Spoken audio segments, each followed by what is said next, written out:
Welcome to the SILC World Seminar. The topic for today is liberal green policy. Global warming is real. The ice caps are melting, forests are being destroyed, and oceans are filled with waste. Growing cities means growing challenges in waste management. Liberal parties believe in reason and responsible government. Today we're going to talk about liberal policies for the protection of the environment. I have three distinguished speakers with me today from three different continents. We have Melquiades Pulido, who is the national coordinator of public management of the Liberal Party Vente in Venezuela. Very welcome. We have Serhii Marynychev, who is a deputy in the Ukrainian city of Kryvyi for the Liberal Party Syla Lyudey, which means power of people. And we also have from Tunisia Mr. Aziz Adhoum, who is a member of the political board of the Liberal Afek Tounes party in Tunisia. So welcome to all of you. When we speak, when people talk about the environment and global warming in your country, what do they actually speak about? What's the agenda in your country? Shall we start in Venezuela? Melquiades. Sure. I'd like to start where I should be ending. You know, Venezuela is a good example of a way you can destroy the economy and well-being of the people by destroying the environment. We believe that we can achieve economic improvement, economic growth, and well-being for the population, while preserving the environment through education, through sound regulations, and sensitizing the people.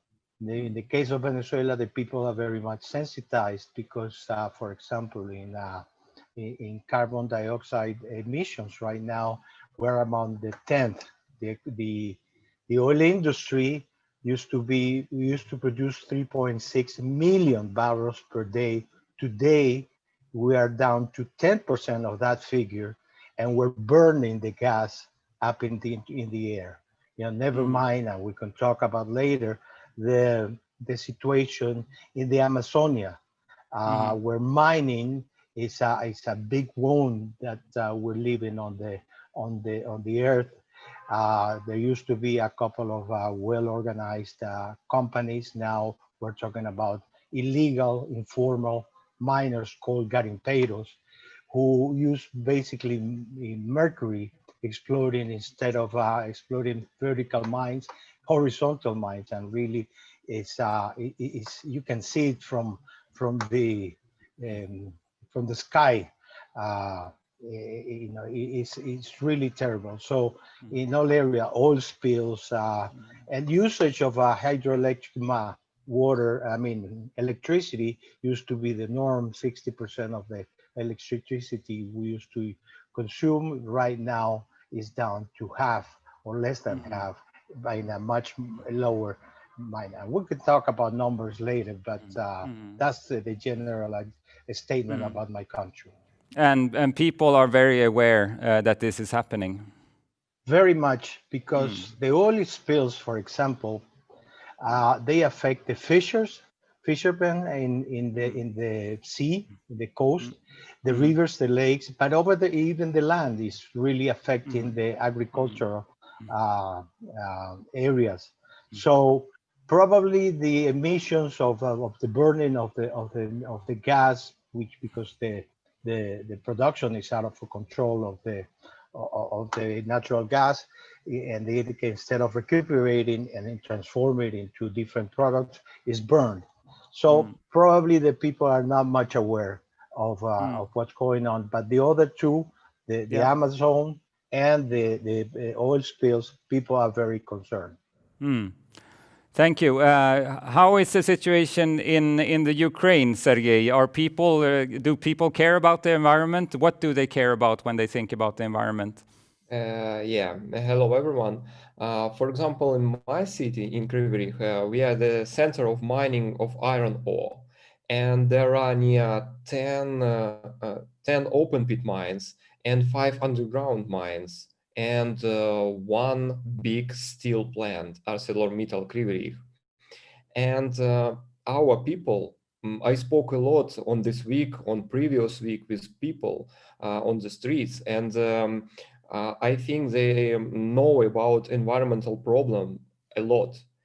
And the main problem for us, especially in my city, it's problems with air and water pollution. Um, and for now, each party on these elections are talking about air pollution, and they proposed different solutions how to fix it. So 5 years ago, we were only one party that talked about air pollution in our city, and we helped a lot and created some NGOs that are struggling with our um, steel giants, and now everyone is talking about it. So I think now environmental problems, special water and air pollution, are on the top of the agenda, and the people are talking about this all the time, and we have a lot of photos, a lot of different some new issues, how to fix it. Very interesting. Very interesting how globally it seems that there is a growing awareness of environmental problems. Let's hear from Tunisia. How do people speak about the environment in Tunisia? Global warming is a big problem in Tunisia. The climate is changed a lot in the past. We have 4 seasons, but now we have only 2 seasons. Temperature to increase to 50 degrees. We have a long summer, but short winter. We also have a long season of drought and sometime we have floods. Some people scared about the future. Big debate in Tunisia. So very interesting. So my next question was, do people in your party care about these issues? But it seems that in all 3 parties, environmental degradation is really on the agenda. There are many aspects when we talk about the green policy. So let's start with a very local one. Waste management. Waste of all sorts is abundant in the oceans, in the rivers, and in landfills in our cities. So now, as political actors, as political parties, what are you proposing as liberal parties to get control over waste management? Shall we start in Ukraine? Yeah, thanks. It's a big problem in Ukraine. We just, I think maybe a few years ago in our parliament, just started with a new law about waste management, because it's a total mess for now in Ukraine. And we have some problems, for example, unauthorized landfills and waste accumulation.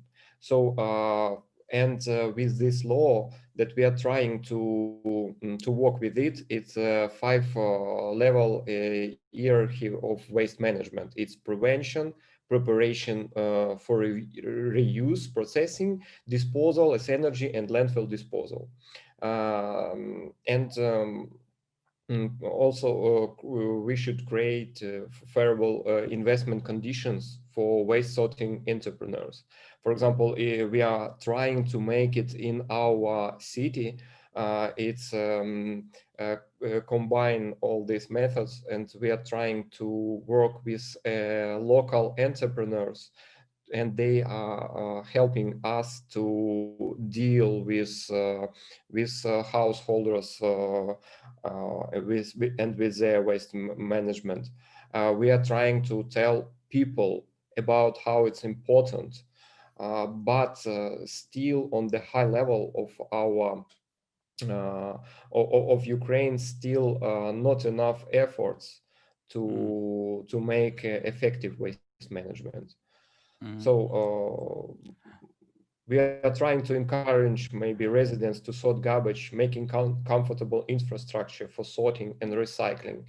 But as I said before, some problems with our government. They are not pushing and not giving some effective proposals for people.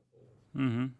Now, let's move over to Venezuela. I know the political situation is very chaotic. Is there even anything you can do on the local level with waste management and to talk to people about these more basic issues of environmental degradation? During the introduction, you mentioned the word denial. Mm-hmm. Well, I don't think we are not even to that point with the regime. They just ignore it. It's even worse because you can argue with it that with the denial and with the ignorance is even worse. Just last Saturday we had a forum on waste management. Um, there are several things that are going on. Number one, the first complaint from the people is the cost of waste handling, and we believe with sound um, offers from private companies. By the way, it is privatized, and education, and again, sensitizing the people, we can go and reduce the cost of waste disposal by teaching the people to recycle, to sort, and separate the different kind of waste, and also the reusage. I'll just give a brief example. Bags at the supermarket, they used to be free, so everybody used as many bags they could. Well, today they cost money, and people go with the cloth bags, and in order to save. So we must bring um, economic incentive, parallel to education, to be able to reduce the waste management and disposal. Mm-hmm.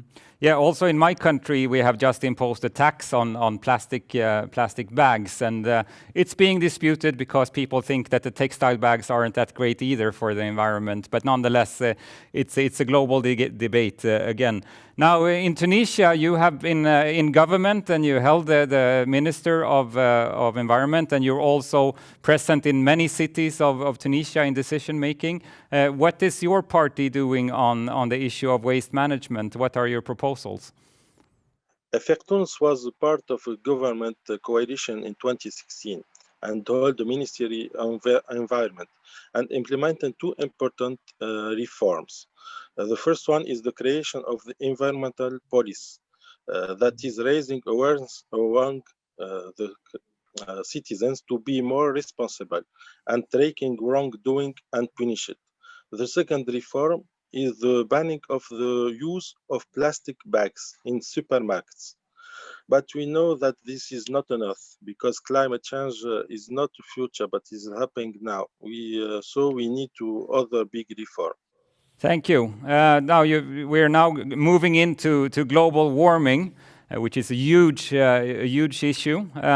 Now, you have been in government in Tunisia, but for the others, if your party came into government, what measures would you propose? What is on top of the list for reducing carbon emissions on the national level? Shall we start in Venezuela?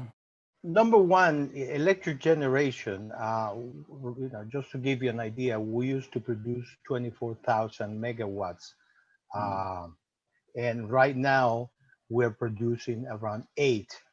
The actual demand is 9, and we used to export electricity. We can go back to hydroelectric dams, which we have them already. Of course, the environmental impact is not zero, but it's much lower than thermoelectric electricity. And the other thing that is going on in remote and farming areas, which are hard to reach, we should promote the use of solar energy. It's easier to install solar capacity than to build the transmission and the distribution to far away and dispersed area, especially in the rural parts of the country. How do you promote solar energy? We want it to happen, but how do you go about it? Well, first of all, we are in the equator, so sun we have plenty of all year round. So that's one advantage that we have. Number two, just by giving some sort of probably reducing taxes to zero on the imports and production of the equipment. And eventually we can even think of a subsidy for usage of solar energy. Again, it would be harder in the cities, in the higher, you know, concentrated, highly concentrated areas, but in the far away or distant towns, it's much easier because they don't have electricity anyway. So when you don't have the source of the good, you can start from zero with clean energy or cleaner energy than when you already have the structure, infrastructure. Thank you. Yeah, no, it's interesting that even we are all liberal parties and we are not always in favor of state intervention, but as liberals we still think that the subsidies is an option when it comes to switching into renewable energies. Let's hear from Ukraine. You have never been in government. If you came to government, what would you do? 2 years ago, we prepared in cooperation with SILC great environmental program and for our party, and already implementing some parts of it. So I want to tell about 6 steps that we decided that it will be the most effective for Ukraine. Do we really have time for all 6 steps? It will be short. Effective control of environmental legislation implementation, because for now we have a problem in legislation implementation and control. I think it's a main part. Then they create a system of monitoring of the soil, air, and water quality. For example, our party member from Mariupol, he won in one contest and won 1 million hryvnias, and now installing all the monitors for air quality. And it will help, of course, because if we will, at first we should monitor all these things. And on the then also we should monitor compliance with the Paris Agreement, because for now we have the problems. It's again about the legislation, implementation, and effective control. Implement EU regulations on gas emissions. Reduce energy intensity of Ukraine economy. Better conditions for development of renewable energy sources. And the last but not least, I think that we should we have good power of nuclear energy, good specialist of nuclear energy in Ukraine. So we can and we should make Ukraine a center of nuclear energy research and modernize the existing nuclear infrastructure, because we have a lot of old nuclear plants. So, and maybe the last part showed that to use energy efficient and resource efficient products and help people to choose. I want to tell more, but I know that we are have problems with time. Just one question. I think everybody knows that Chernobyl is a place in Ukraine. So is it controversial to speak about nuclear energy in Ukraine? I think that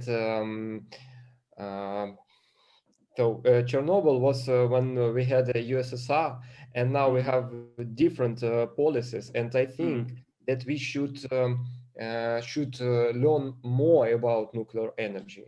And we I don't know what party will decide, what my party will decide to with nuclear power, but I think that we still have a good professionals in nuclear energy, and we should to research. Thank you.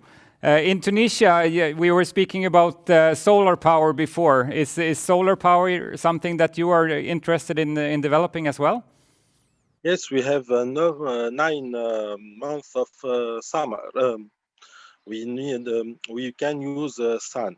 We subsidize solar panel so more people can use it and to have electricity for free. But we try to we will propose to ban diesel cars in Tunisia, which is not easy because very people are use it because it's very popular. Now thank you so much. I think we've given this is an introductory seminar to the subject of liberal environmental policies, but I'm very interested. When you meet resistance, when somebody is against what you're doing, not only indifferent but against, how do you respond to those people who say that this is not important? So let's hear from Ukraine. I think that you have some people who will not agree with you. Yeah, for example, big plants. Yeah, they are, of course, they are against us. So we created some kind of coalition of NGOs. It's maybe 10 or more NGOs, and they are struggling with these big plants who are telling us that air pollution, it's not the problem. Everything is okay, and the main problem is absence of jobs. So we have a discussion with them. So and now we have some new law, and it's helping a lot, because if they want to build something new, they should ask the people of the city the first. So they're making like some kind of debates, and the people can write our messages to government, and we can write something like, no, here they will have some issues. So we are gathering people together and going to these debates, and for example, some big plant who want to pollute more air, to build something new, they should deal with people, because it's hundreds of people who is going to this debate and struggling for the fresh air, for example. So as a political party, you have to build coalitions with civil society. They are your best friends. So you're both working to transform society.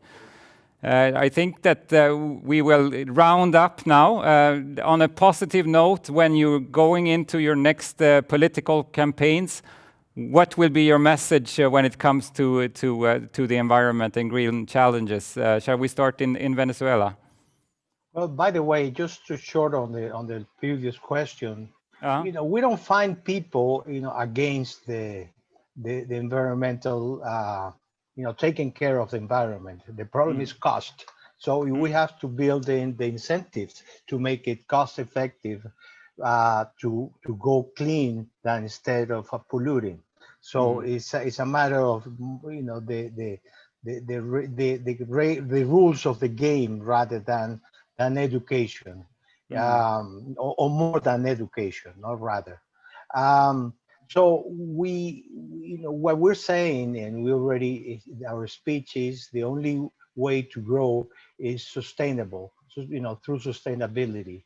And we know what is sustainability, because we have destroyed 80% of our gross internal domestic product. So you can destroy production, you can destroy well-being, and going the opposite way is the sound way to go to grow in a sustainable manner. So that's mainly our speech, and without the environment, taking care of the environment, eventually you're gonna pay the cost now or later. Now or later. In Tunisia, when you campaign now, how do you campaign on the environment when you speak to the voters? The big problem is the crisis, economic crisis. Unions, they don't like to speak about reform because they think that economy are more important than environment. And poor people will pay high price. It's expensive for them. But we try to convince them that in the long time, in the future, is very interested for them, and it's very important to invest in environment. It's better for us for the future. I agree. In Ukraine, you're just out of an election campaign. What was your main slogan when it comes to the environment? The main slogan we have statistics. Statistics in healthcare, statistics with problems with different diseases. For example, diseases with lungs, diseases with oncology, especially these diseases in the cities with the most polluted cities. So we can see that problems with lungs are higher in the cities with that are polluted, like Kryvyi Rih or Zaporizhia, for example. And we are telling this to people, and people know about it. They said, yes, I know that, for example, near the sea, there are the less problems with healthcare. So, of course, it was our first message to people. If you want to be more healthy, you should think about the air, you should think about the water resources. Because if you will think only about economy, only about your money, it will not help your children, for example. For me, it was very interesting that people in my city, in Kryvyi Rih, I talked a lot on this campaign with them, and everyone put the problems with air, the problems with water resources on the first, second, or the third top of the list of the problems. Very important, and a very important message is that liberal parties are evidence-based. So if we talk about evidence, that's our main argument as liberals, not only emotion. Of course, we have emotions too. I would like to thank all three of you from 3 different continents for sharing your insights with us and with the SILC World Seminar. I would like to thank the listeners to the seminar as well. It's been very nice to have you here.